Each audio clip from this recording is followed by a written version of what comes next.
Hey folks, and welcome to the Guns, Gear, and Grub channel. I haven't done a video in a long time, and I owe all my subscribers an explanation as to where I've been and why I haven't been answering any comments. As you can probably tell from the signs back there and the desk flag, I've been traded to Israel.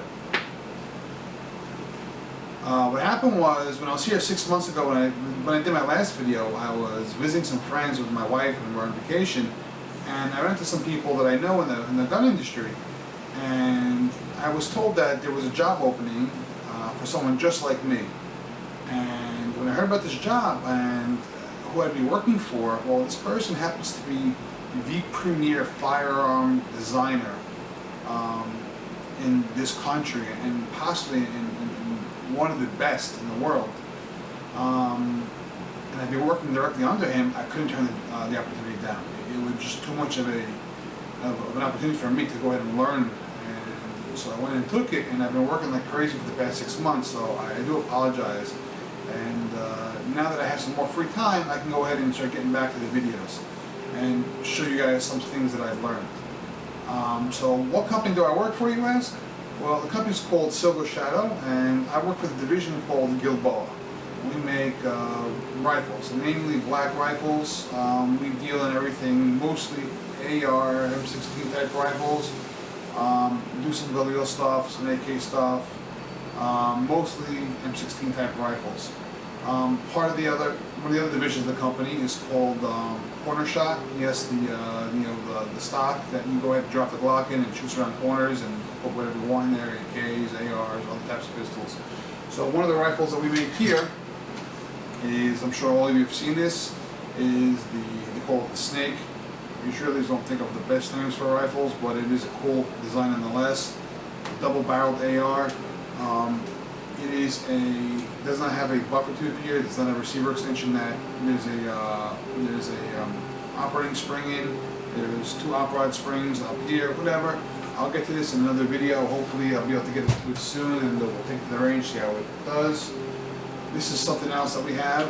It's called the APR. It's literally a PDW. This one's got a 7-inch barrel. Sorry, folding stock. Again, I know you've seen this from other companies. I guarantee you we've had it first, and I'll prove to you in a second. Another thing we make here, we call this the M43. This is an AR-15 style rifle. It takes AK mags and AK ammo. I know there's another company that has it, however theirs is not in production, or they're taking pre-orders. This has been in production, and we've been selling it around the world for the past 3-4 years. So, just don't say, we went in and copied it. The person I work for went ahead and made this, and other people have copied in.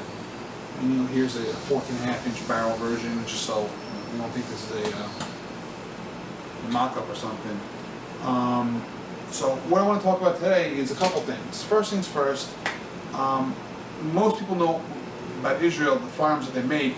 Tavor, nowadays, everyone knows the Uzi, everyone knows the Gilboa rifles, some people know about the Negev, not so much other stuff.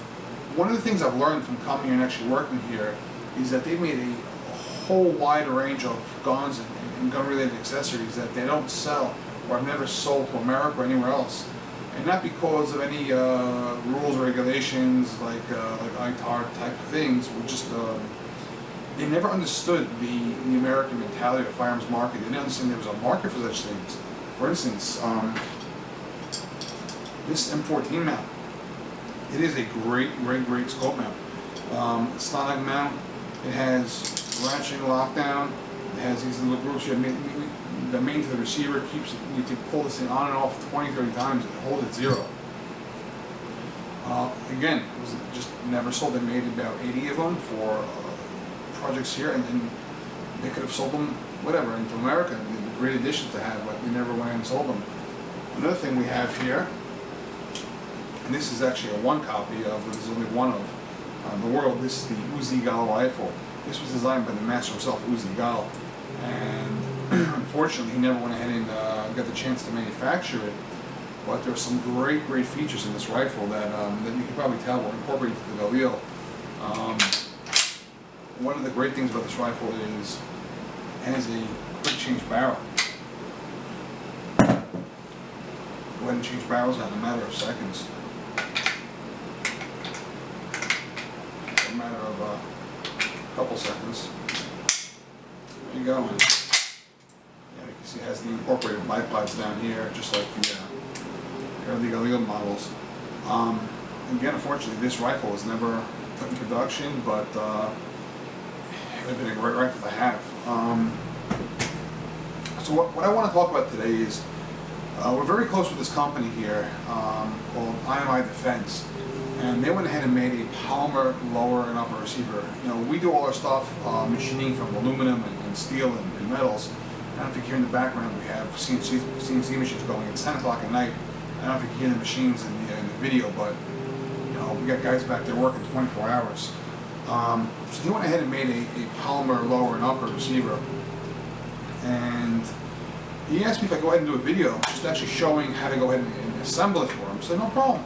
So I figured I want to go ahead and give some personal experience with his lower and upper receiver.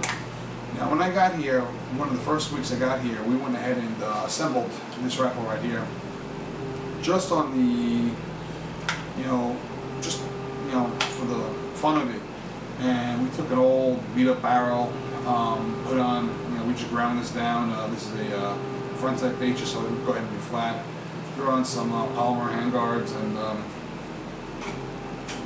I didn't think it would last more than 5, 6, maybe 7,000 rounds before I go ahead and start seeing failures in the polymer or cracking or just stretching. We fired about 15,000 rounds to this thing, and it's been going strong and kicking butt ever since. He sold it in America. He's actually made the mold for certain companies. He went ahead and sold it in America. I don't want to say which company without him telling me to go ahead and it's okay to say it, but you can actually get this there. Hopefully maybe it'll give me the okay, and then you can go ahead and show you how to go ahead and purchase it.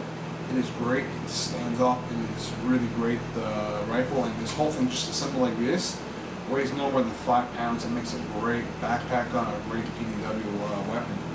So I'm gonna go ahead now, show you right now this video how to install the lower, and tomorrow I'll get a video of how to do the upper, and I have a barrel already set up for this and everything. So let's go ahead and get to it, and I plan to show you some kind of tips and tricks I've learned over the years. And I had to go ahead and put this lower receiver together, made by IMI Defense.